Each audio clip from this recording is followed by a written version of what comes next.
การตกแต่งออกแบบของเพิ่นนี่งามมีหลายๆตึกที่อยู่ในช่วงกำลังก่อสร้างเกิดจุดนั้นยังมีตลาดสีหอมซึ่งเป็นจุดที่ว่าจะได้มีการกะเกียมมาจัดอยู่ในนี่แหละสบายดียินดีต้อนรับเข้าสู่ช่อง YouTube สวัสดิ์บรรณาวันนี้จะนำพาผู้ชมไปรับชมบรรยากาศในยามหัวแรงวันนี้ก็เป็นวันที่5เดือน8ปี2026ภายหลังเลิกเวียกเลิกงานเป้าหมายจะนำพาผู้ชมไปรับชมจุดที่ว่าเพิ่นจะเฮ็ดตลาดของกินสุกที่ย้ายจากแม่ค้าจากตลาดสีหอมไปอยู่แถวใกล้ๆกับธาตุดำว่าเพิ่นได้ก่อสร้างหรือว่าคืบหน้าไปหลายปานใดตอนนี้ข้าพเจ้าอยู่ส่วนเจ้าอนุแคมป์ของและในส่วนเบื้องทางนี้ก็จะเป็นถนนเจ้าฟ้างมที่เห็นรถแล่นเป็นสายล่องอยู่ในปัจจุบันนี้พวกข้าพเจ้าจะย่างไปพูนออกไปทางน้ำพุแล้วไปเบิ่งจุดที่ว่าเพิ่นกะเกี่ยมสถานที่ห้องทับแม่ค้าขายของกินชุกจากตลาดสีหอมไปอยู่จุดนั้น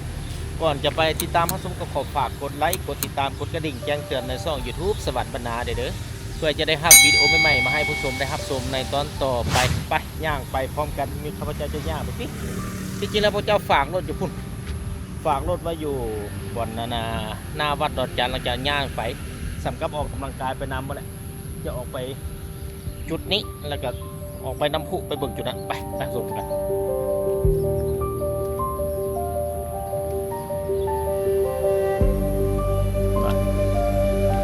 ก็อีกหนึ่งบรรยากาศอยู่ในถนน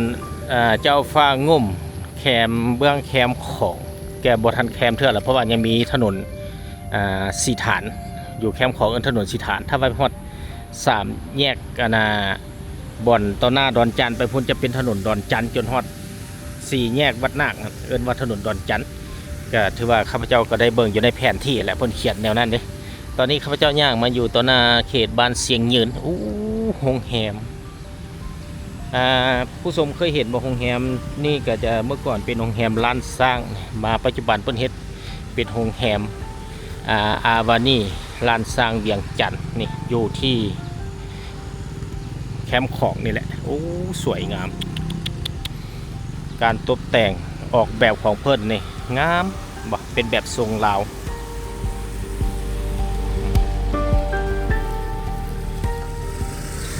คือว่าบรรยากาศคล้ายค่ำยามแลงก็ได้พาผู้ชมมารับชมแบบนี้แหละภายหลังเลิกเรียกเลิกงานมื้อนี้ก็เป็นวันที่5เดือน8ปี2000นี้ข้าพเจ้าจะย่างไปพูดไปฮอดน้ำพุคนเราจะออกไปอีกจุดหนึ่งจุดที่ว่าเพิ่นกะเกียมสถานที่เป็นตลาดกลางคืนที่จากแม่ค้าสีหอมจะไปขายอยู่จุดนั้นว่าเพิ่นก่อสร้างสำเร็จบ่หรือบ่ข้าพเจ้าก็บ่ได้มาทางนี้ดนแล้วแต่ผู้ชมเอ้ยนี่เป็นถนนเส้นล่องมาแต่พุ่น3แยกปากประซักลงไปพุ่นไปฮอดบ้านธาตุขาวไปแหละก็ถือว่าฮอดทางถนนคูเวียงไปทางเบื้องนี้โรงแรมล้านสร้างอาวานีบวกล้านสร้างเวียงจันทน์ประกอบมีอยู่5ชั้นคือการออกแบบของเพิ่นสวยงามอีหลีไปย่างไปทางพวกนี้ค่อยไปย่านรถนะก็ถือว่าเป็นถนนเส้นล่องอย่างเดียวนี่ก็ถือว่าใช้เวลาน้อยๆนะผู้ชมว่าเลิกเรียกเลิกงานหลัง5 โมงจะออกมาได้เมื่อนี้ก็เป็นแต่ว่าฟ้าบดฝนตกแน่ก็เลยว่าคิดว่าเชี่ยบ่ได้พามาชมทางนี้ละก็เลยว่าคือว่าบัดตกบัดเซานะเป็นนายยามฤดูฝนเลยปุ้นน้ำพุอยู่ทางนั้นพูดถือว่าจะมาอัปเดตน้ำพุในช่วงฤดูฝนแกผ่านมาก็เคยได้อัปเดตไปแล้วแหละบัดนี้ก็จะมาเบิ่งใหม่ว่าบรรยากาศจุดนั้นยังคือเก่าบ่หรือว่าเป็นแบบใด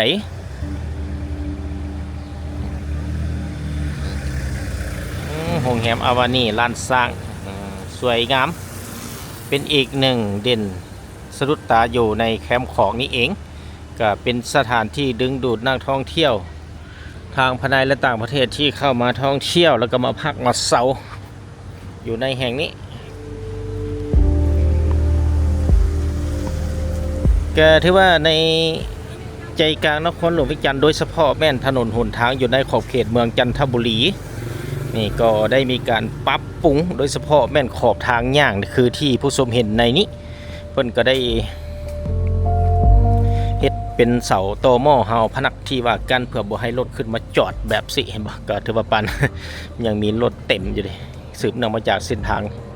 แคบเดี๋ยวบ่มีบนจอดบางคนก็ขึ้นมาจอดแคมทางแบบสินะคือที่เห็นอยู่ในนี้ไปก็ถ้าว่าฝนบ่ตกฟ้าบ่บดแบบซี่นี่ก็จะมีผู้คนย่างเลาะ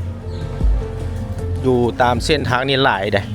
เพราะว่าเป็นอีกจุดหนึ่งที่มารับชมบรรยากาศที่อยู่ในนครหลวงวิจันทร์ก็ถือว่าข้าพเจ้าเองก็บ่ได้ย่างมาทางนี้ดนแหละนำภูเพิ่นเปิดละก่อนอื่นต้องขอบใจ FC ที่น่าฮักทุกคนที่ช่วยเสียสนับสนุนช่องช่อง YouTube สวรรค์บรรณาที่จะได้มามีการอัปเดตสภาพหรือว่าบรรยากาศอยู่ภายในเมืองใหญ่และก็ทั้งต่างแขวงมาให้ชมนั่นเองจุดนี้มีบ่อนฝากรถใหญ่นะโดยเฉพาะแม่นมีบ่อนฝากรถเมื่อก่อนนี่เป็นธนาคารบอกตอนนี้ครับเจ้าก็บ่จื่อผู้ซื้อว่าเป็นธนาคารในจุดนี้ผู้ชมในเมื่อก่อนถามภายนอกบันนี้ภายหูก็แสดงความคิดเห็นใต้คลิปวิดีโอได้เด้อนี่ไปทางเบื้องหน้าก็จะเป็นร้านอาหารขอบใจเด้อที่ว่ามีชื่อเสียงโด่งดังมาหลายปีพอสมควรแล้วแหละคุณอาหารขอบใจเด้อหลักๆก็ส่วนใหญ่จะมีต่างประเทศที่มาเที่ยวชมแล้วก็มาชิมรสชาติอาหารส่วนใหญ่ก็จะเป็นสไตล์แบบต่างประเทศข้าพเจ้าจะย่างไปทางบนนี้ไปข้ามพุทธไปออกไปหาน้ำพุมาเบิกก่อนโบอิลีแล้วก็บ่ได้ย่างมาแบบสิได้ผู้ชมไหมก็ถือว่าเป็นหนึ่งบรรยากาศที่ได้ใช้เวลาว่างๆอยู่เบื้องทางนี้ก็เป็นถนนเศรษฐาธิราชนี่ซึ่งเริ่มมาจากไฟแดงสีหอมจนมาฮอดพี่แหละพุ่นสีเมืองนี่ทางนี้ก็จะเป็น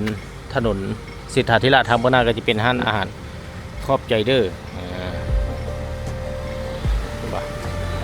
ก็ที่จริงแล้วข้าพเจ้ามาในนครหลวงวิจันทร์มานี่เห็นอยู่นี่แล้วได้ร้านอาหารของเพิ่นนี่ถือว่ามีชื่อเสียงโด่งดังมาแต่ได้ละจุดข้ามทางมาจุดนี้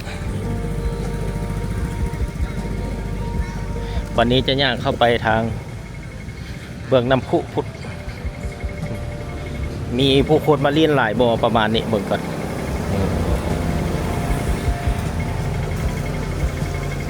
เพิ่นเปิดน้ำพุอยู่เด้อผู้ชมเด้อสวยงามน้ำพุเพิ่น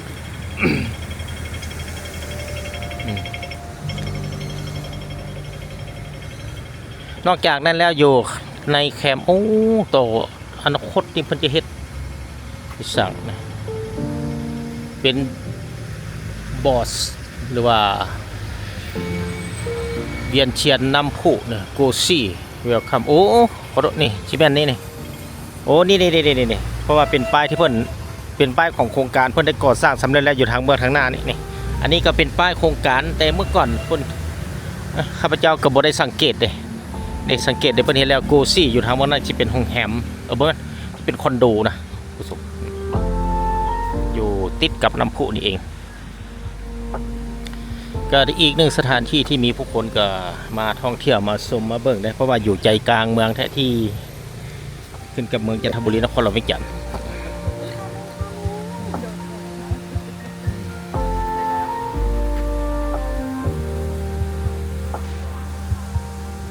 ตอนนี้ข้าพเจ้าก็ได้ย่างมาฮอดขอบเขตน้ำพุเป็นทีเรียบร้อยเพิ่นเปิดน้ำให้ชมอย่างสวยงามไปย่างไปบนไกลๆไป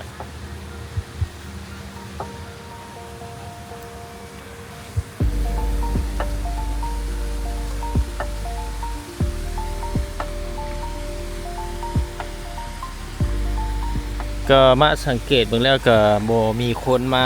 ล่อหลายปานใดสืบเนื่องมาจากสิแม่นเป็นน้ำฝนตกหั่นแหละ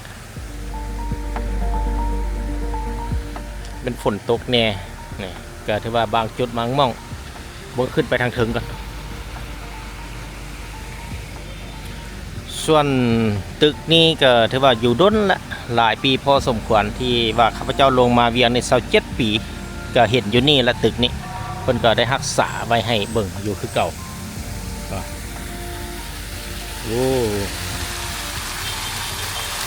สวยงาม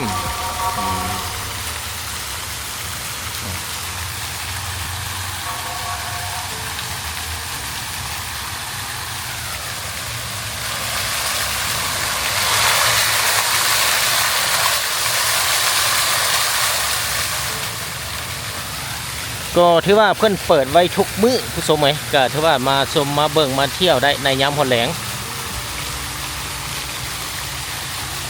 ข้าพเจ้าจะย่างออกไปทางนี้อ้อมหอบโดยขอบเขตบริเวณนี้ก่อน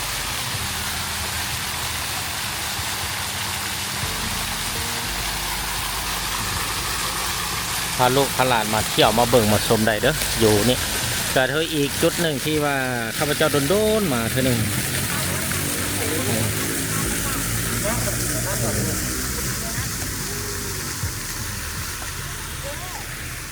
ในโมงขั้นบุตรถึกนะโมงบุตรถึก ตอนนี้5 โมงปลาย25ที่จริงแล้วมัน6 โมงปลาย32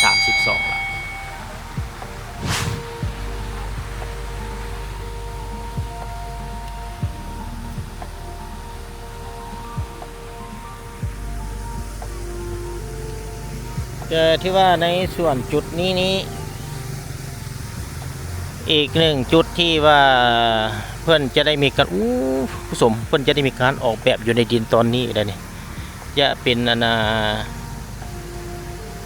นี่เพื่อนได้สเก็ตภาพหรือว่าที่ดินเหมาะสมสำหรับร้านค้าและคาเฟ่นี่ Land Available Store and Cafe บอกสังเกตเพื่อนอนาคตเพื่อนอาจจะเห็นเป็นตึกขึ้นอยู่ในแห่งนี้เอง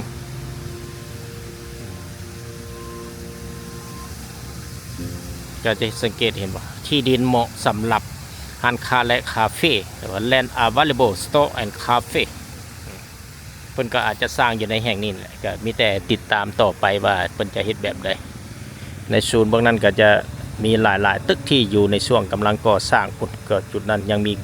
Tower Crane ที่ว่าเพิ่นยังอยู่ในช่วงกำลังก่อสร้างแห่งนั้น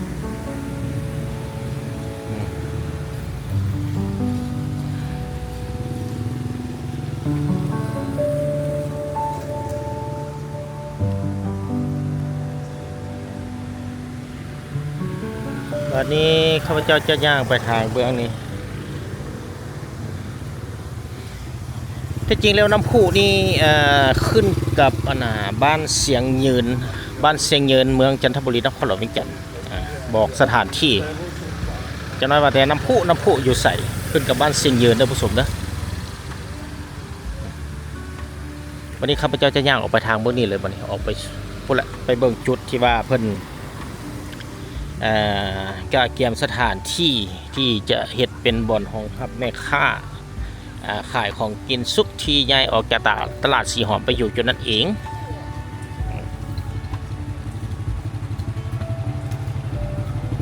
ก็อีกหนึ่งบรรยากาศได้พาผู้ชมมา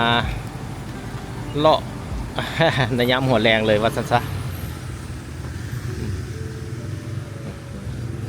โบอิลีก็บ่ได้มาจากเทื่อละครับเขตนี้นะผู้ชมข้าพเจ้าเกิดพูดสลายไปแต่ในเส้นทางหลักเส้นทางซอยทางน้อยที่คือเห็นอยู่ในนี้ก็สลายบ่ได้ย่างเข้ามาก็ได้มีใช้เวลาว่างๆใช้โอกาสว่างๆเลิกเวียนเลิกงานก็ได้พาผู้ชมมารับชม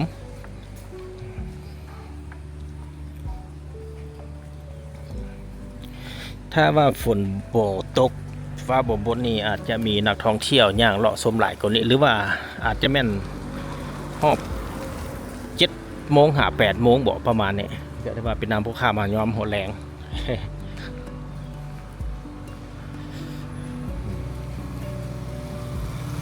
เดินทางไปเรื่อยๆสำกำออกกำลังกายหนึ่งได้ผู้ชมไหม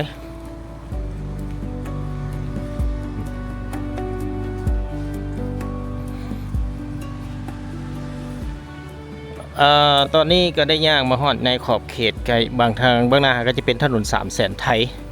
แล้วก็จุดนั้นก็จะเป็นโรงแรมพลาซ่าโรงแรมพลาซ่าอยู่ทางเบื้องนี้นี่ถือว่าโรงแรมนี่ก็ถือว่าเพิ่นตั้งมาโดนแล้วแหละข้าพเจ้าลงมาเวียงจันทร์ปลายปีมาก็เห็นอยู่นี่แหละโรงแรมแห่งนี้นี่เป็นโรงแรมพลาซ่าผมไม่เข้าพลาซ่าแต่พลาซ่าและถนนเส้นขึ้นนี่ก็เป็นถนน300,000 ไทยเป็นถนน300,000เป็นเส้นขึ้นอย่างเดียวคุณข้าพเจ้าจะย่างไปตามทางย่างไปพูนจุดคือจะเป็นจุดเบื้องเทิงแหละเพิ่นได้เฮ็ดเป็นจุดหนึ่งที่ว่าเป็นบ่อนสถานที่กะเกี่ยมไว้ให้แม่ค้าไปขายเครื่องของกินซุกอยู่ในจุดนั้นไปย่างไปเบิ่งนำกันว่าจะเป็นแบบใดแต่ว่าเป็นทางย่างที่เขาบ่ได้ย่างไปทางรถเที่ยวแล้วก็บ่ไปหยัง จะได้ข้ามทางไปเบื้องนั้นก่อนตอนนี้ยังว่ายังมีรถเที่ยวมาหลายอยู่ขอบเขตนี้ก็จะเป็นบ้านเสียงยืนเมืองจันทบุรีนครหลวงวิกจันทร์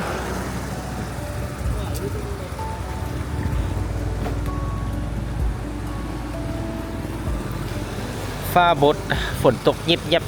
อยู่คุณผู้ชมไหมถ้าว่าฟ้าบดก็สภาพอากาศก็แนมไปมาเบิ่งก็จะสวยงามขึ้นกว่านี้อีกเพราะว่าเป็น ฟ้าบดเนี่ย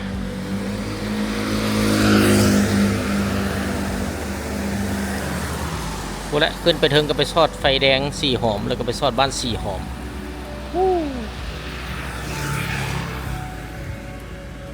ข้ามทาง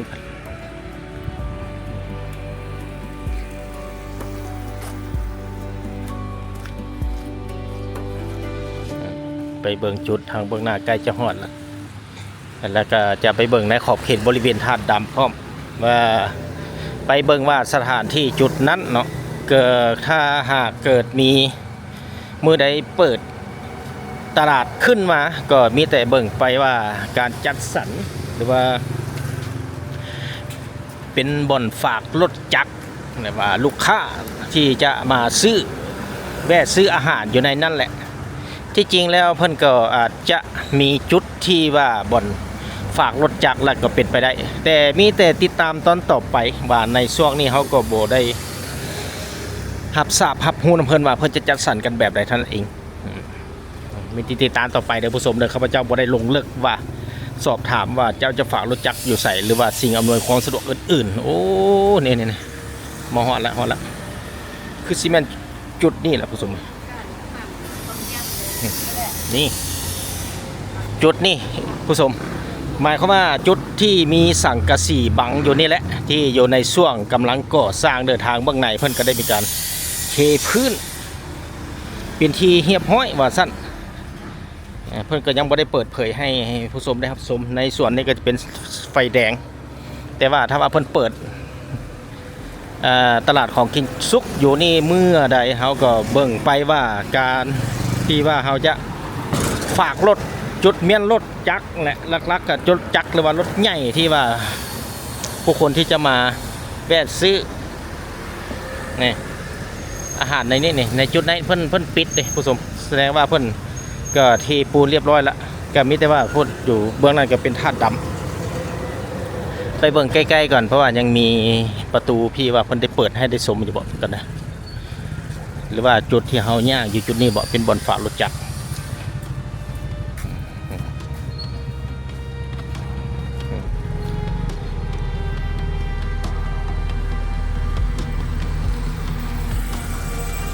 ก็ถือว่าข้าพเจ้าก็ย่างมาไกลพอสมควรนะโอ้เห็นประตูอยู่น้อยนึงเด้อผู้ชมเด้อ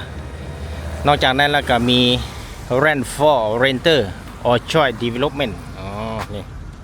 ก็ถือว่าเพิ่นได้ปิดป้ายอยู่ในนี้เบิ่งขออนุญาตนี่โอ้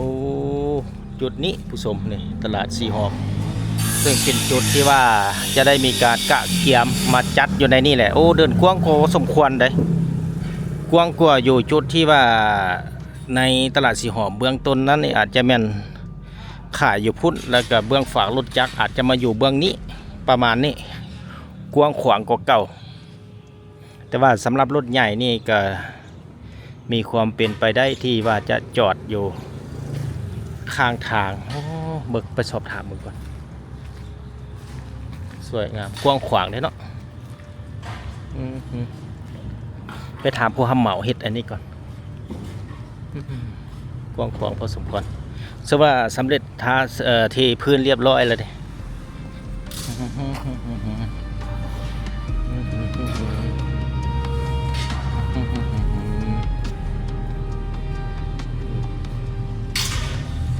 สบายดีบนตลาดสีหอมสิมาย้ายมานี่ที่เป็นบ่บนเพิ่นสิย้ายแต่สีหอมมาแม่นบ่นี้เป็นบ่บ่โอ้กว้างก็อยู่พุ่นเนาะโอ้จุดนี้ผู้ชมคือว่าเป็นท่าที่กว้างนะอยู่ใกล้กับธาตุดำเด้ธาตุดำอยู่พุ่นธาตุดำเนี่ยแล้วมันเจ้าเห็ดอยู่เจ้าก็บ่ถามเมื่อกี้เราบ่เขาฮับเมาอยู่ด้วยนี่ก็จะมีป้ายมีเสาเนี่ยจะโอ้มีป้ายยินสิงคโปร์ 1,850 กิโลเมตรจะเป็นจะเป็นทางอากาศหรือว่าทางภาคพื้นดินก็สอบถามเอาเด้อกะเพิ่นเขียนติดอยู่ในนี่กาเปเท่านี่ 9,440 กิโลเมตรปารีส 9,260 กิโลเมตรก็คิดว่าจะเป็นทางระยะทางอากาศและทางยนต์นั่นแหละวะนี่จะมีฮานอยนี่460 กิโลแล้วก็ธาตุดำ30 เมตรนิวยอร์ก 13,490 กิโลเมตรมันจะบอกกิโลเมตรที่เริ่มจากจุดนี้ไปจะไปต่างประเทศก็จะเป็นทางยนต์นั่นแหละว่าซั่นซะ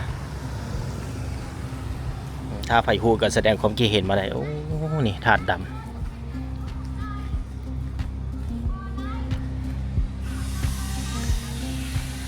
ก็สวยงามเลยผสมก็ถือว่าอาจจะแม่นหมดฤดูฝนเพิ่นก็จะได้มีการอนามัยลกหญ้าตัดหญ้าออกอยู่ภายในธาตุนั้นธาตุดำนี่ก็ขึ้นกับบ้านเชียงเงินเมืองจันทบุรีนครหลวงเวียงจันทร์มาฮอนเดี๋ยวนี้ก็ยังมีนักท่องเที่ยวได้ที่เข้ามารับชมมาถ่ายรูปเพื่อเป็นชีระลึกโดยเฉพาะเป็นนักท่องเที่ยวมาจากต่างประเทศในบริเวณอ้อมรอบธาตุดำนี่ก็เป็นอีกหนึ่งจุดสถานที่เป็นใจกลางหลักของนครหลวงเวียงจันทร์ก็ว่าได้ก็ถือว่ามาสังเกตอ้อมรอบทางบางข้างนี่ก็ตอนนี้ข้าพเจ้าได้ย่างเบิ่งจะอ้อมรอบธาตุดำ360 องศาก็หลังจากนั้นก็จะได้เดินทางกลับบ้านมาค่ำมืดตื่นตาเลยผู้ชมไหม มืดตึ๊บเลยแหละเพราะว่าเลิกเวียกเลิกงานมาก็ค่ำละวันนี้ข้าพเจ้าย่างไปพวกนั้นออกไปพวกเข้าไปเบื้องในเลย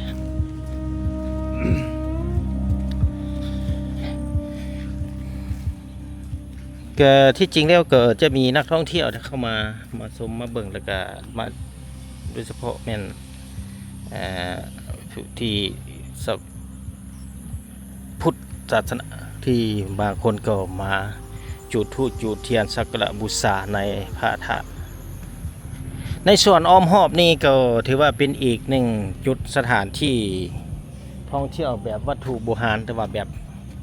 หลายปีที่ว่าเห็นอยู่ในนี้แล้วว่าซั่นในส่วนอ้อมรอบนี่ก็จะมีห้างอื่นๆห้างขายกาแฟส่วนหลายก็จะเป็นห้างขายกาแฟห้างกินดื่มอื่นๆนั่นแหละอยู่ในจุดนี้ถ้าว่าเขาออกไปอีกน้อยนึงนี่ไปทางเบื้องทางหน้านี่ก็จะเป็นอีกหนึ่งจุดสถานที่ไปพุ่นแล้วก็จะเป็นถนนไผ่หนามที่ใกล้กับบอนสถานที่พ่อแม่ประชาชนที่ย้ายมาจากตลาดสีหอมและมาขายของกินซุกซั่วข่าวก่อนจะย้ายมาธาตุดำนี่เองเบื้องนี้ก็จะเป็นห้างขายเหล้าขายไวน์อยู่นี่เด้ออยู่ธาตุดำนี่พยายามมาซื้อเหล้าซื้อไวน์ก็ถือว่าเป็นห้างหนึ่งที่ว่าขายอยู่นี่มาหลายปีพอสมควรตั้งแต่ข้าพเจ้าลงมาเวียงก็เห็นอยู่ห้างละห้างของเพิ่นไปเดินทางต่อบัดวันนี้ก็จะได้เดินทางกลับก่อนจะไปฮอดสถานที่ฝากรถก็แคมป์ของย่างมาขี่กับไกลพอสมควรเกือบ 300-400 เมตรผู้ชมไหม ออกไปนี่ก็จะไปซอดบน ห้านอาหารปีงงัวเผาสีถาปรัตแล้วไปซอดถนนคุณบุรุมมาฮอดค่ำโพดมื้อนี้ว่าแผนว่าจะหลังจากเลาะเบิ่งท่าดำแล้วจะไปเบิ่งเฮือนเก่าเฮือนแก่อยู่ในจุดนี้นี่เป็นเฮือนแต่สมัยฝรั่งพุ่นแหละอยู่ในจุดนี้ทางเบื้องหน้านี่ก็ถือว่าหาชมได้ยากเลยเพิ่นก็ยังในอนุรักษ์มาให้คนรุ่นใหม่ในปัจจุบันนี้ได้รับชมเช่นกัน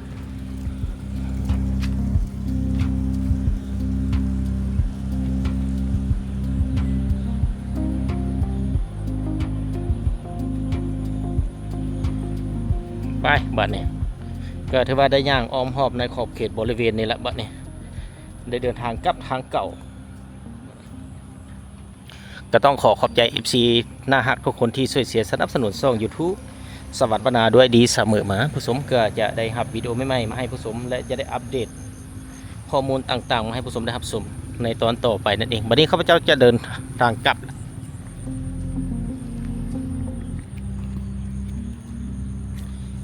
เป็นจะได้ท่านผู้ชมมาฮอดนี้การนำเสนอวิดีโอตอนนี้จะขอจบเพียงเท่านี้พบกันใหม่ตอนต่อไปขอลาก่อน